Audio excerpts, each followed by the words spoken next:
Hey everyone, ready for a deep dive into anxiety and how to really calm it down? I'm ready. We're taking a look at this video from Therapy in a Nutshell.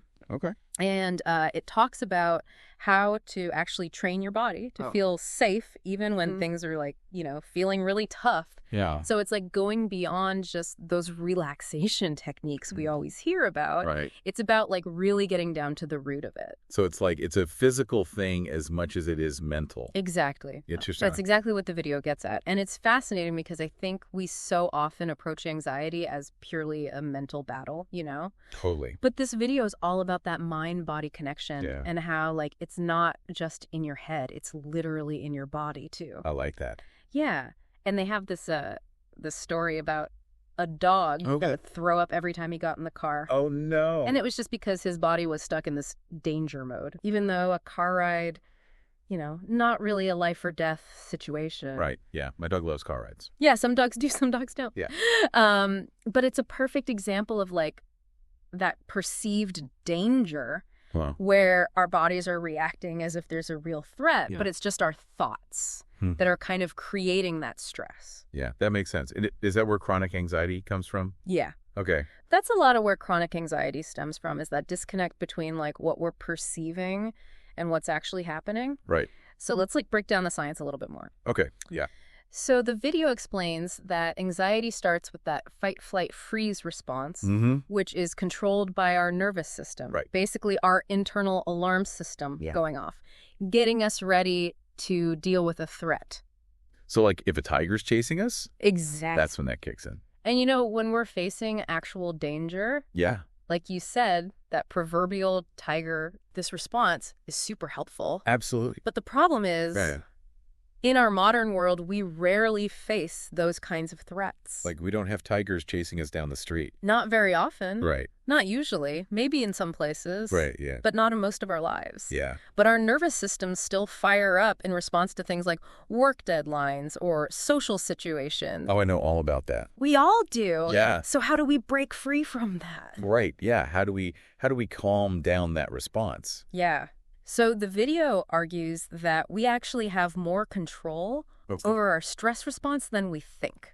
Oh, wow. We're not just at the mercy of our nervous systems, going haywire. Okay, so there's hope. Yeah. Good. That's what this whole deep dive is about, is hope. Okay, yeah. So there's this amazing two-way communication between our brain and our body. Right. And if we can change our physical state, even in small ways, like taking a deep breath, we can actually signal to our brain that we're safe. And that can help calm that anxiety response down. Oh, I like that. So it's not just about escaping from those stressful situations, but it's about learning to stay calm while we're in them. I mean, yeah, that's the key, right? Exactly, yeah. Instead of being oh, I got to get out of here. It's how can I be here and be okay? Right, yeah. I like that. Yeah. So it's about building stamina. Yes. Okay. It's the difference between taking a break from a workout and building the stamina to handle a more intense routine. Right. So the video calls this self-regulation. Okay. And it's about mastering those skills to navigate the world while staying, calm and in control. Right. It's you're in the driver's seat. Exactly. Yeah. I love that. Me too. So the therapist in the video, she shares this great anecdote about how she used self-regulation to handle super stressful parent weekends at the treatment center where she works. And it wasn't about pretending things weren't intense, but about finding ways to stay grounded and present amidst the chaos. Yeah. So kind of being the eye of the storm. Yes. Okay. I like that. So what's fascinating is that these techniques aren't just about relaxation. They're about cultivating the state of relaxed vigilance. Oh, relaxed vigilance. I like that. Yeah. So you're alert, you're engaged, but you're not being dominated by the stress hormones. Right, yeah. And the best part is this is a skill that can be learned and practiced. Oh, that's great. Which means there's hope for all of us. Good. So are we going to learn some of these techniques? Yes! That's what we're going to get into. Awesome. We're going to dive into some of those specifics. Let's do it. And we're going to explore how these techniques can tap into the power of the vagus nerve. Okay. Which is a key player in our body's relaxation response. That sounds good. So first up is deep belly breathing, which we've all heard of. Yes. But do we really do it consistently? Right. That's the question. That's the question. Yeah. Then there's this thing called the Valsalva maneuver. Oh, what's that? Which sounds super complicated. Okay. But it's actually pretty simple. Yeah, good.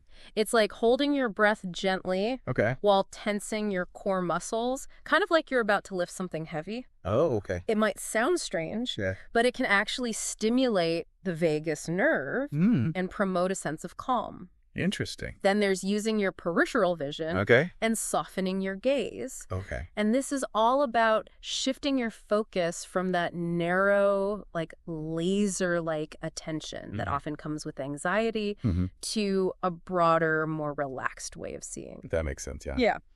Then there's yawning, which is like our body's natural reset button. I love yawning. Me too. Yeah. Sometimes I yawn just to try to relax a little. I do that too. And even just shaking it off. Oh. Literally shaking your body to release tension, just like animals do after a swim. Oh, interesting. So are you ready for some of the more unexpected techniques? Yes, let's hear it. Okay. We've got EFT tapping, which involves tapping on specific points on the body. It's a little controversial. Okay. Because the science is still out on whether it works. Right. But some people swear by it. Yeah.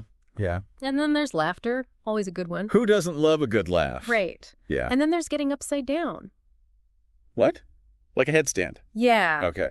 Which might involve headstands. Okay. Or even just hanging your head off the edge of the bed. Interesting. It's a way to stimulate blood flow and potentially calm the nervous system. Yeah. And then there's washing your face with cold water, which triggers what's called the dive reflex. It slows down your heart rate and your breathing. Interesting. And last but not least, there's hugging. Hugging. Yes. Okay. Hugging releases oxytocin, that feel-good hormone that promotes bonding and can help reduce stress. Yeah. It's a powerful reminder of connection and support, which can be incredibly calming. Okay, so what jumps out at you as the most surprising? Oh, that's a great question. I think the hugging thing is the one that really surprised me. Yeah. I mean, I knew it felt good. Right. But I didn't realize there is such a physiological impact on stress. Yeah, and you know what? It makes you think, like, what other everyday things are we doing? Right. That might be, like, secretly boosting our well-being without even knowing it. Yeah, and we don't even realize it. Yeah. It's like we're constantly searching for these, like, big solutions. Right. When sometimes the little things are right there in front of us. Absolutely. Yeah. So the video also talks about the importance of paying attention to our biorhythm. Our biorhythm. Yeah. Like, isn't that like... Is this like the 70s or something? Yeah, like a 70s thing. Yeah. Mood rings and bell bottoms. Yeah. But the basic principle is actually really important. Okay. You know, it's about honoring our natural cycles of like hunger, sleep, energy. Okay. So it's like listening to our bodies instead of trying to push through when we're exhausted or ignoring those hunger cues. Yeah, I'm definitely guilty of that. We all are at some point, you know, like just trying to power through the day. Right. But when we're out of sync with our natural rhythms, it's like running our systems on overdrive. Yeah. And that can lead to like a whole cascade of stress and anxiety. Oh, yeah. It's like trying to force a square peg into a round hole. I like that. Eventually, something's got to give. Yeah. Yeah. So it's finding that balance between pushing ourselves and knowing when to rest and recharge. Right. It's sustainable living, right? Exactly. Yeah, mentally and physically. And another thing that can really throw our systems out of whack is multitasking. Oh, yeah. This modern obsession with multitasking. Yeah, tell me about it. Right. It feels like I'm constantly juggling a million things at once. Me too. Like, is monotasking even a thing anymore? Right. Can we actually function in today's world without having like a dozen tabs open in our brains at all times? Right. It feels like you have to multitask just to survive these days. Yeah. But our brains aren't really wired for it. When we try to do too many things at once, our attention gets fragmented. Right. We make more mistakes, and we actually end up feeling more stressed and overwhelmed. That makes sense. Yeah. So you're saying by focusing on one thing at a time, we could actually be more productive and less anxious. Yes. It seems counterintuitive. I know, right. But it kind of makes sense. Yeah, it does. It's because when you give your full attention to one task, you're more likely to do it well. Right. And that sense of accomplishment actually can boost your mood and reduce stress. It's like that saying, if you want to go fast, go alone. If you want to go far, go together. Yeah.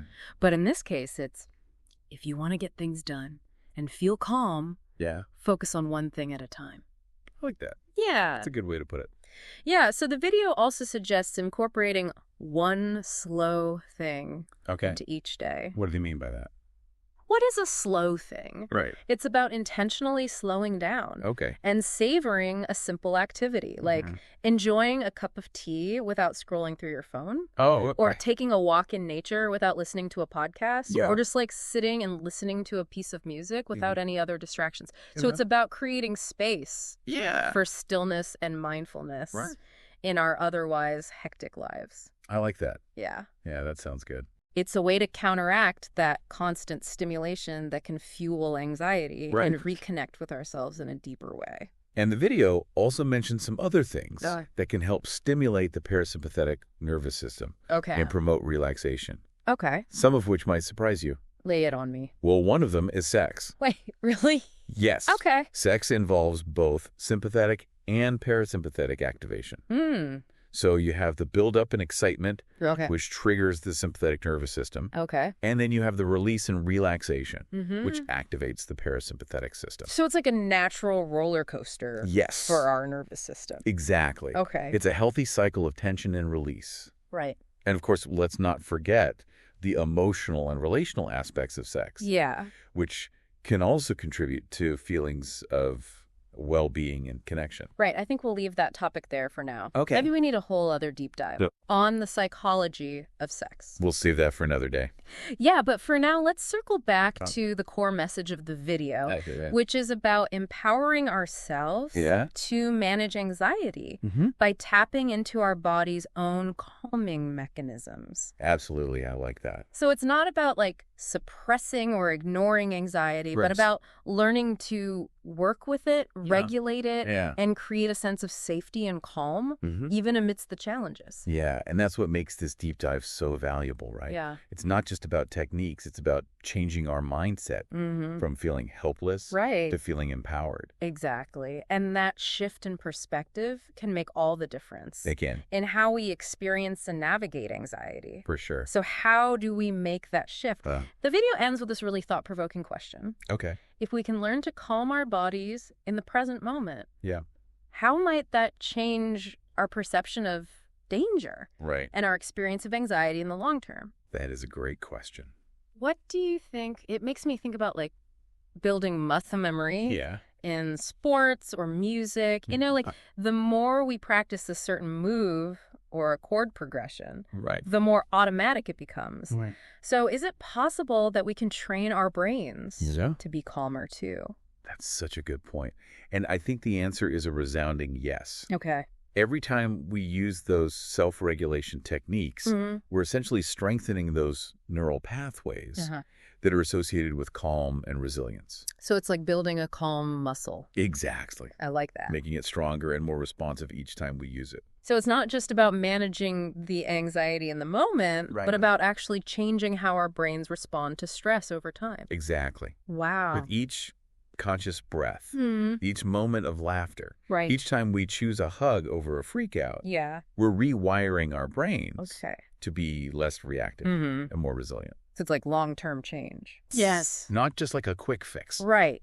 And that can have a ripple effect on every aspect of our lives. It makes me realize we have so much more power over our anxiety than we often give ourselves credit for. Absolutely. And you know, one thing that really struck me about this video is it doesn't just offer techniques. It offers hope. It reminds us that we're not broken. We're not flawed. We have this incredible capacity for self-regulation. We just need to tap into it. It's like we're reclaiming our power over anxiety.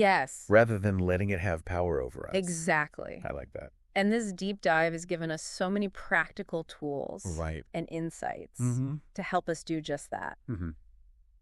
It's about becoming our own best anxiety detectives, figuring out what triggers us, and then using those self-regulation techniques to navigate those challenges with more ease and confidence. So moving from a place of fear and reactivity to a place of calm and empowerment. Beautifully said. So as we wrap up, I want to leave everyone listening with one final thought. Okay. Remember that, like, cultivating calm is an ongoing journey. Right. It's not a destination. Right. There will be days when it feels easy. Yeah. And there will be days where it feels like a struggle. But the important thing is to just keep practicing. Right. Keep experimenting. And keep believing in your own ability to create inner peace. Yes. No matter what's happening around you. Love that. Thanks for joining us for this deep dive into anxiety and self-regulation. Yes, thank you for having me. We hope you gained some valuable insights and tools to help you navigate the ups and downs of life with more ease and resilience. Absolutely. Until next time, keep diving deep and keep exploring that fascinating world within. I like that.